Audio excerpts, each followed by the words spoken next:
Somos o professor Expedito Oliveira. A nossa especialidade é criar, desenvolver e aplicar as técnicas mnemônicas ou de memorização no processo de aprendizagem didática e técnica. Desde o ano de 1989, ministramos aqui em Brasília cursos e palestras sobre a arte de memorizar. Publicamos 12 livros sobre a memória, a atenção e a leitura dinâmica. Destas obras, criamos versões em áudio, das quais publicamos até o momento 15 títulos diferentes, sempre com a intenção de inovar e implementar o uso das técnicas mnemônicas. Criamos esta modalidade em vídeo, de modo a que você aprenda mais, melhor, em menos tempo, com mais prazer e de modo permanente. A arte de memorizar a gramática da língua portuguesa, dividida em 3 videoaulas. Nesta primeira aula, tratamos da memorização das 10 classes de palavras estudadas na morfologia. Esta obra está dividida em 3 videoaulas. Nesta primeira aula, tratamos da memorização das 10 classes de palavras estudadas na morfologia.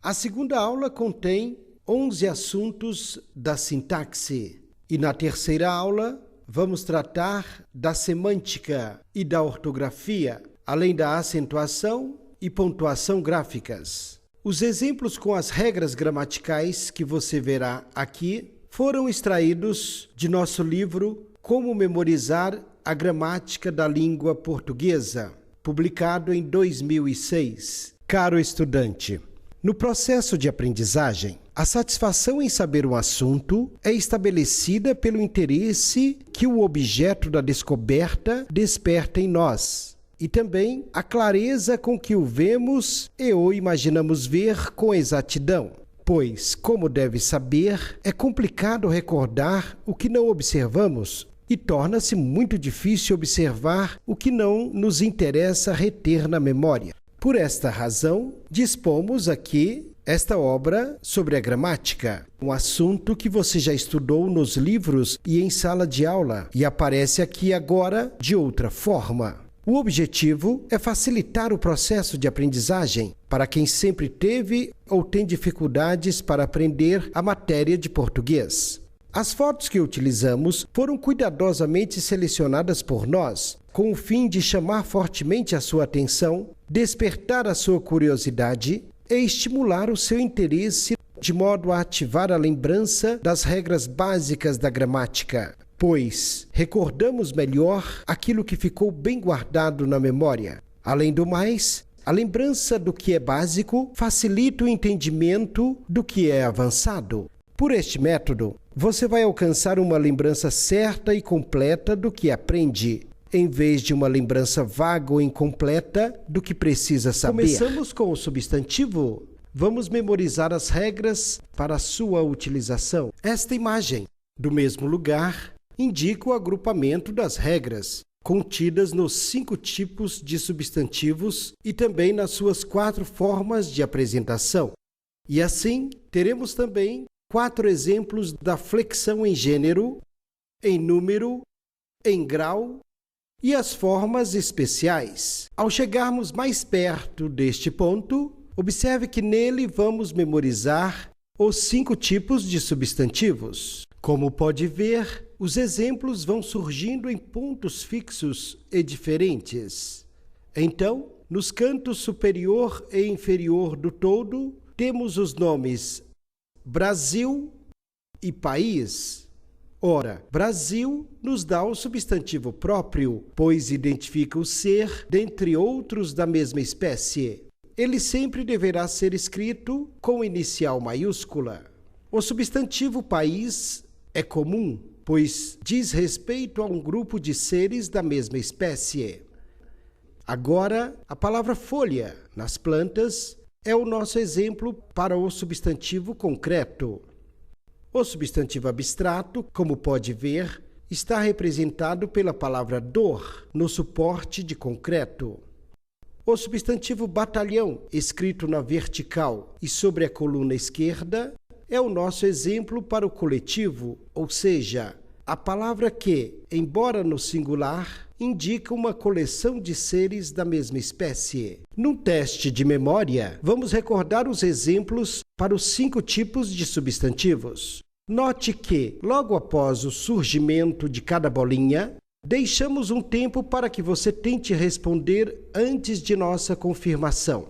Então, Brasil, país, folha, dor, batalhão. Embora haja muitíssimos exemplos de cada tipo, é importante que você tenha somente estes como modelo padrão. Com eles na lembrança, a compreensão será mais fácil, seja pelas explicações do professor em sala de aula, seja pela simples leitura da gramática. A regra de cada um deles. Brasil, próprio. País, comum. Pois enquanto folha é concreto, dor é abstrato e batalhão coletivo. Nesta coluna, as 3 palavras que mostraremos logo a seguir vão nos fornecer as 4 formas de apresentação do substantivo. Assim, a palavra pedra, que aparece no meio da coluna, é um substantivo primitivo, pois vem primeiro que pedrada, seu derivado, e surge logo acima. A palavra pedra pode nos dar também a forma simples, isto é, uma só palavra, pois pedra-sabão é um substantivo composto, escrito ou mencionado por mais de uma palavra, ligadas por hífen. Recordemos os exemplos com as regras. Pedra, primitivo. Pedrada, derivado. Pedra, simples. Pedra-sabão, composto. Nos 2 quadros, na parte inferior da coluna, temos 2 substantivos compostos, que são ligados por hífen, e 2 locuções substantivas. No primeiro caso, boca a boca com hífen, aquilo que é transmitido por meio da fala de uma pessoa para outra. E fio dental é um modelo de biquíni. Já as locuções substantivas boca a boca e fio dental, ambas sem hífen, dizem respeito, no primeiro caso, a um tipo de respiração. Fio dental é o fio higiênico com o qual retiramos as impurezas de entre os dentes. Neste lugar, como pode ler conosco, a flexão em gênero, masculino, feminino. Ora, flexão é o mesmo que mudança. Então, a flexão em gênero é a mudança do masculino para o feminino, ou vice-versa. Vejamos melhor nos exemplos. Em o menino e a menina, observe que o gênero é fornecido pela mudança da letra final do substantivo para que seja igual à do artigo. Então, o no início, o no final, o menino. A no início, a no final, a menina. Agora, logo à direita, em a testemunha, a pessoa pode ser tanto homem quanto mulher. Por exemplo, a testemunha chama-se Cláudia, ou a testemunha chama-se Pedro. No exemplo de estudante, os artigos a e o são os indicadores do gênero. Assim, o substantivo estudante fica inalterado. É igual como se fosse presidente. Então, se eu tenho o estudante, poderia ter o presidente. A estudante, eu poderia ter a presidente. Agora, na parte inferior, os adjetivos macho e fêmea são utilizados para a identificação do gênero masculino ou feminino. É semelhante ao caso de usarmos homem ou mulher, como em a testemunha. Para animais, utilizamos macho ou fêmea.